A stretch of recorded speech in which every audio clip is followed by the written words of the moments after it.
By now, you should know that I might be a little bit crazy, but I have another crazy idea today.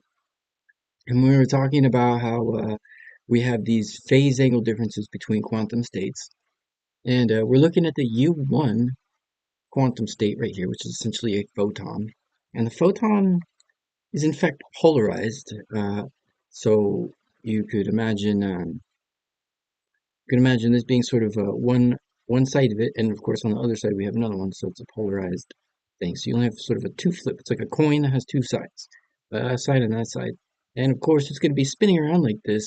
And as you can see, this is our spherical coordinate system, where we have the wave function spinning around here in the U1, and then we have the angle, which is essentially the frequency here, and then we also have this phasor direction over here in the phi direction here. And these are essentially going to be, if we were pointing them in either direction like this, then we can essentially orient them together if we wanted to. But these are essentially two sides of the same coin, this side, and then, well, this is kind of the other side, but as a reverse image.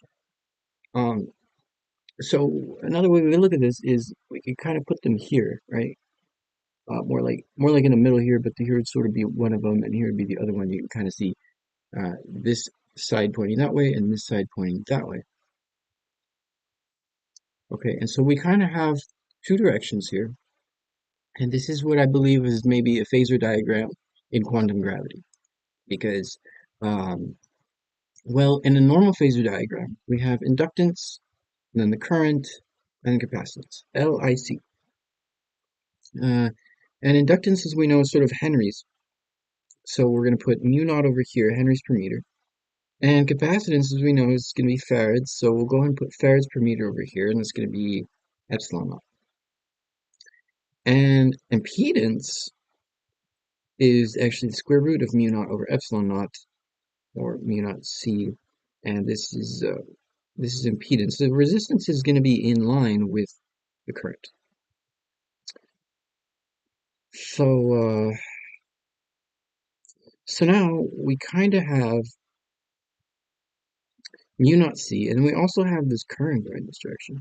Now realize that when we have the current d over dt of the phi, this is in fact leading us to the Schrodinger equation, right? This gives us one of our Schrodinger equations. You multiply this by h bar and then I, and then all of a sudden now you have the energy eigenvalues, right? Okay. Um, it's supposed to be coming out of here as well, and out of here as well. But the cool thing is that now we kind of have three. Um, so what we want to do is we want to sort of twist these phasors together. So we're going to have L on this left side, the inductance. We could twist it up here at phase angle 1. And then E on this side, this is epsilon naught, this is capacitance over here, and we're going to twist this over here at phase angle 2. And so now they're sort of twisting together closer and closer to this impedance. So we got some components in this direction over here, which is weird. Normally it's supposed to be 90 degrees apart here, but if we have some phase angle differences here, well, that would lead us to this interesting phase angle difference. That's exactly what we wanted, what we needed over here. We needed phase angle differences. Well, I was thinking to myself, okay, well, if we want to get two different quantum states, why don't we just take the opposite of the other side of the coin? Because we just have a U1, which usually has two quantum states, position 1 and position 2. It's for the polarization of the photon. Oh, so let's go ahead and just use those two quantum states, the left side and the right side, and let's entangle them.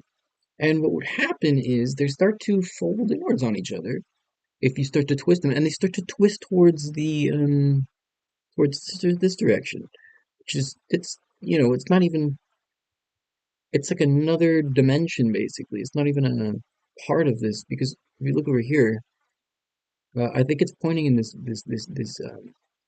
direction.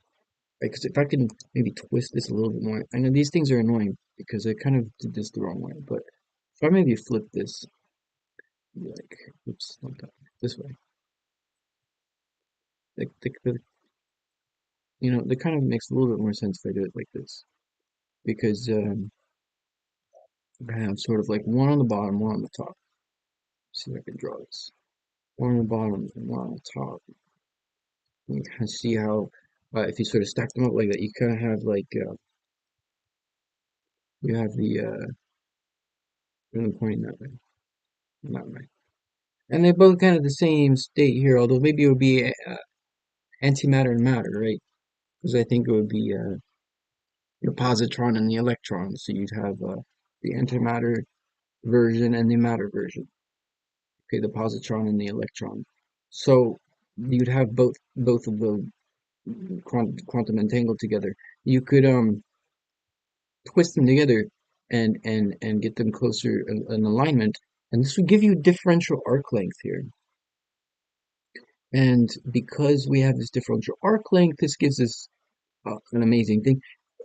If we start to puncture this line over here, we can actually get the critical strip again if we want, if that's necessary, you know, because all of this was sort of built off of the critical strip. And I took away the critical strip. It's coming back now again. You can see the effect of the critical strip over here. But anyway, so now it's coming back, and the reason we want that critical strip is because we want different lengths R here, and that R has to shrink. It has to shrink, and it can't be random. It has to shrink or expand in a very linear way, controlled way, because time isn't random. We've already sort of figured that out. But regardless, if we have some R and we have this differential arc length, what's amazing is that um, we can actually create an area out of that. We just take the R squared, uh, and then we have curvature over here. We have a um, we have the Schwarzschild radius over here if we want to. This is one the angle between these two gets about 1.1. It's the magic angle. We discussed that already somewhere. It gets close to about 1.1, then it's like really small angle. It's gonna be like this. So both the future and the past are essentially pointing in the same direction, giving us just some really inescapable black hole, essentially.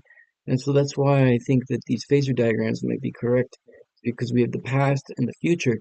And what is the past? It's inductance. So inductance is sort of the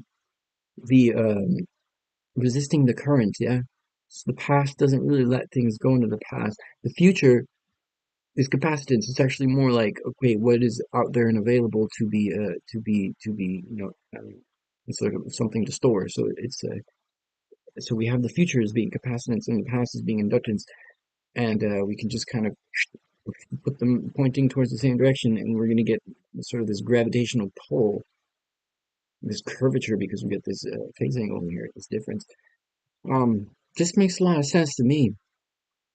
I mean, maybe we still have to iron this out a little bit to really get the the exact calculations here. Remembering the temperature over here, we have dE equals the temperature over ds. This is entropy. We can substitute E equals mc squared, and then we have the Planck length over here. So we can essentially get the entropy of of the quantum state. Uh, and this is why we need area. So we've got our curvature being area over here. Because yeah, I mean, this kind of makes a lot of sense. You know, when we have this phase angle difference, we're essentially sweeping out this this differential arc length ds, and it's not the ds. This is entropy ds. This is the arc length ds.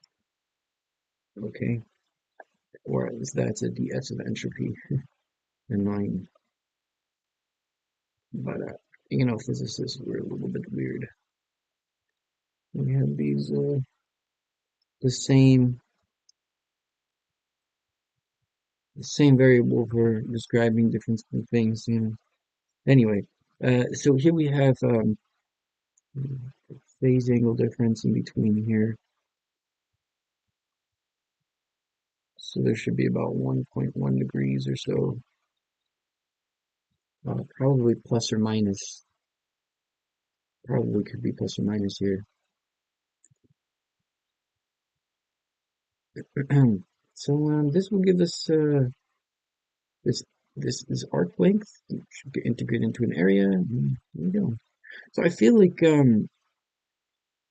this is pretty interesting. We also have the W orb. This is the actual strength of these phase shift sort of decays, because if we look over here, this is the equation that describes the decay of the phase shift. So we kind of have the twisting part, which is the regular old quanta, which is going around here, because it's the regular frequency, the energy of the quanta.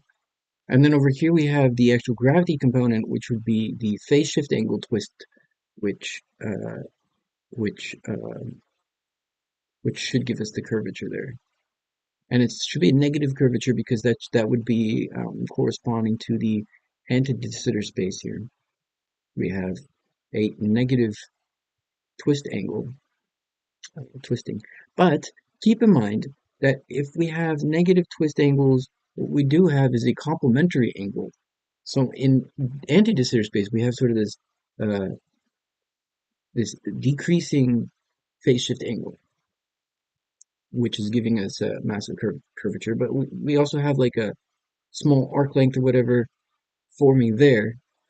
Um, in de Sitter space, we would want to take the complementary angle. So 180 minus that angle would give us the rest of the circle, which would be just like that would be de Sitter space. So the inverse or the complementary angle would essentially give us our curvature in in the reciprocal space.